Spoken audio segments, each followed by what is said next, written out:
Hello student, welcome to education the only weapon.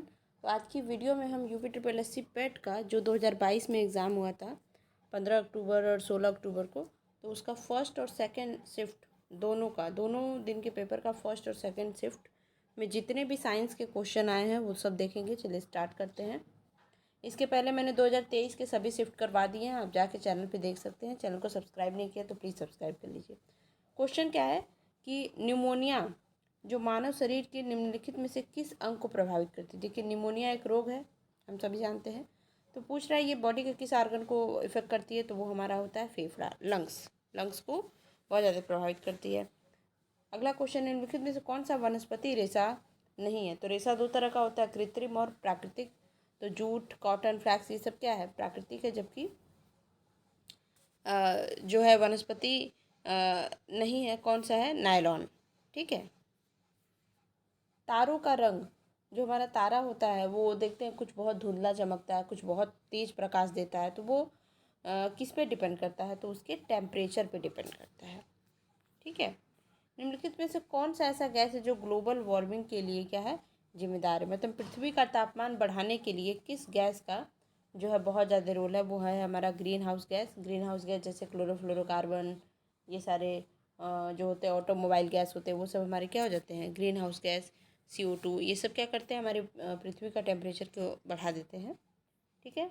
अगला question है हमारा, पादप कोशिका भित्ति जो केवल प्लांट सेल में ही पाई जाती है। एनिमल सेल और प्लांट सेल का सबसे बड़ा डिफरेंस यही है कि प्लांट सेल में जो है कोशिका भित्ति पाई जाती है, जबकि एनिमल सेल में कोशिका भित्ति नहीं पाई जाती। तो वही पूछ रहा है, जो प्लांट का कोशिका भित्ति वो किसका बना होता है, तो सेलुलोज का बना होता है। तभी तो हमारा जो पौधा होता है वो हर जगह के इन्वायरमेंट में रह सकता है, क्योंकि उसका हार्ट जो है कवर होता है, जो कि सेलुलोज का बना होता है, कोशिका भित्ति। एक शिफ्ट कंप्लीट हो गया, अगला देखते हैं।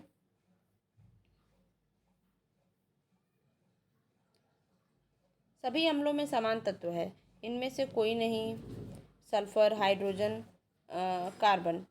तो हाइड्रोजन जो हो जाएगा, सभी अम्लों में समान तत्व नहीं है, तो हमारा हाइड्रोजन हो जाएगा। अगला क्वेश्चन है, नॉनस्टिक खाना पकाने के बर्तन में जो एक आप देखते होंगे आजकल पैन वैन में जो हम खाना बनाते हैं, तो वो जो ब्लैक कलर का एक पेंट होता है उस पर, तो वो किसकी पेंटिंग होती है, किससे वो लेपन होता है उसका, तो टेफ्लॉन से होता है, जिससे हमारा खाना क्या होता है, चिपकता नहीं है उसमें।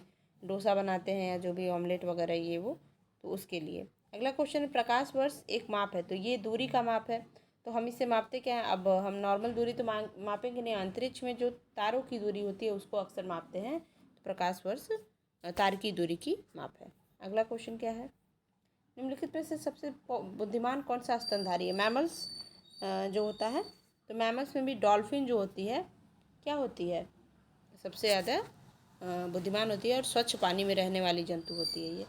पौधे का विकास किससे प्रभावित होता है, तो जो पौधे का विकास है उसमें सनलाइट का बहुत बड़ा रोल होता है, और सनलाइट कब समय के लिए रह रही है, उसकी अवधि, उसकी मात्रा, उसकी गुणवत्ता, ये सारी चीज़ें जो है बहुत ज़्यादा इफ़ेक्ट करती है।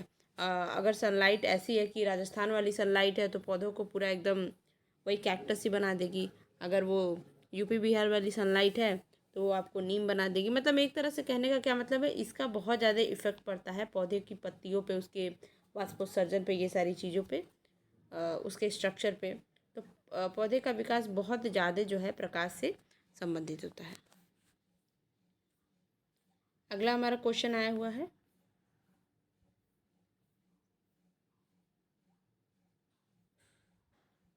एक हॉर्स पावर जो है कितने वॉट के बराबर होता है, 746 वॉट के बराबर होता है।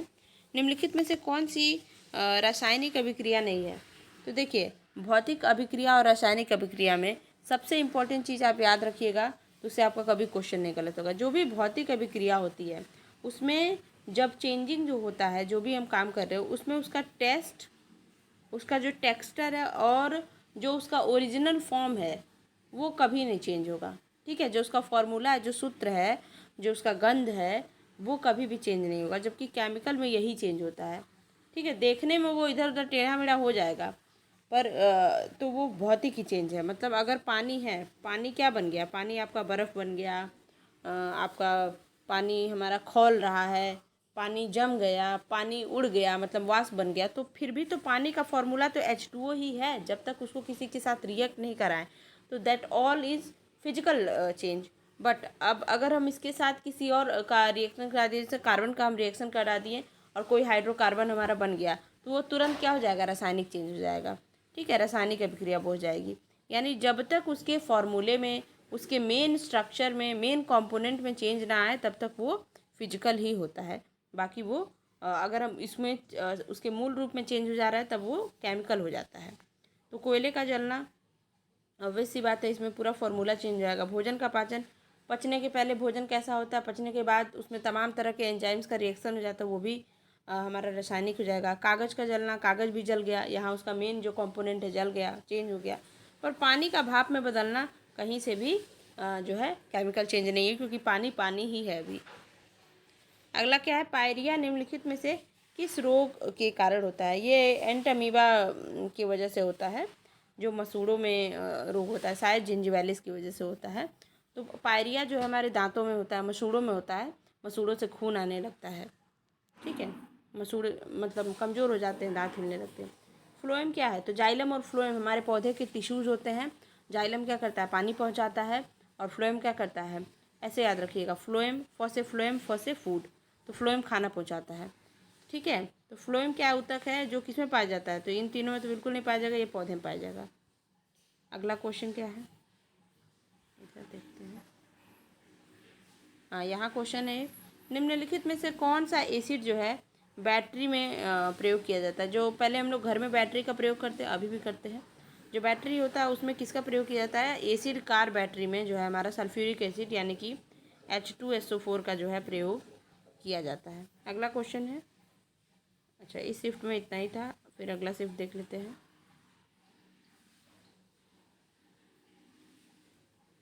अच्छा नहीं, ये ऐसे ही आ गया। हाँ, ये क्वेश्चन है और निम्नलिखित में से किस गैस को ग्रीन हाउस गैस के रूप में नहीं जाना जाता। तो carbon dioxide, nitrous oxide, methane, ये तीनों हो जाएगी आपकी ग्रीन हाउस गैस। बल्कि आर्गन, ऑर्गन जो होता है ये तो एक इनर एलिमेंट, वो होता है इनर्ट एलिमेंट होता है, मतलब ये अक्रिय गैस होता है, इसका इससे कोई लेना देना नहीं, तो ग्रीन हाउस गैस नहीं होगा ये बहुत स्टेबल तत्व होता है एक तरह से। वॉशिंग सोडा क्या होता है, वॉशिंग सोडा जिसको हम धावन सोडा भी बोलते हैं, सोडियम कार्बोनेट, इसका फॉर्मूला याद रखिएगा, Na2CO3 होता है। ठीक है, Na2CO3 10H2O। ठीक है, अगला क्या है, निम्नलिखित में से कौन सा इंद्रधनुष के 7 रंग में से नहीं, ये तो बड़ा इजी सा क्वेश्चन है, विबिगोर याद रखिएगा हमेशा, आपका क्वेश्चन नहीं फंसेगा। तो हो जाएगा हमारा सफ़ेद कलर, इसमें इंद्रधनुष के 7 रंग में नहीं होता है। अगला क्वेश्चन क्या है,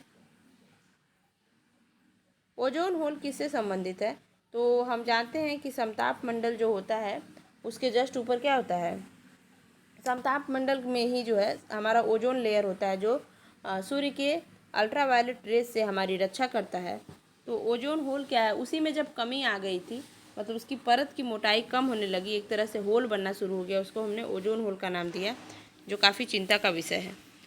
पौधे अपने पोषक तत्व मुख्यतः कहाँ से प्राप्त करते हैं, तो पोषक तत्व ये मिट्टी से प्राप्त करते हैं, क्योंकि हमारा जितना भी खाद, पानी, NPK, नाइट्रोजन, फास्फोरस, ये जो है पोटास, ये सारी चीज़ें जो होती हैं ये हमको कहाँ से मिलती हैं, मिट्टी से ही मिलती हैं। मिट्टी में ही हम सारी चीज़ें, खाद पानी डालते हैं, मिट्टी से ही पौधा अपना मिनरल लेता है।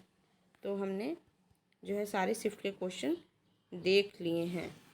ओके, आई होप आपको वीडियो समझ में आई हो, पसंद आई हो, थोड़ा सा वैल्यूएबल लगा हो, और कम समय में ज़्यादा चीज़ें देने की कोशिश की गई है। तो वीडियो को ज़रूर लाइक करिएगा और चैनल को सब्सक्राइब करिएगा। पढ़ाई करते रहें और अच्छे से एग्ज़ाम दीजिएगा। Best of luck.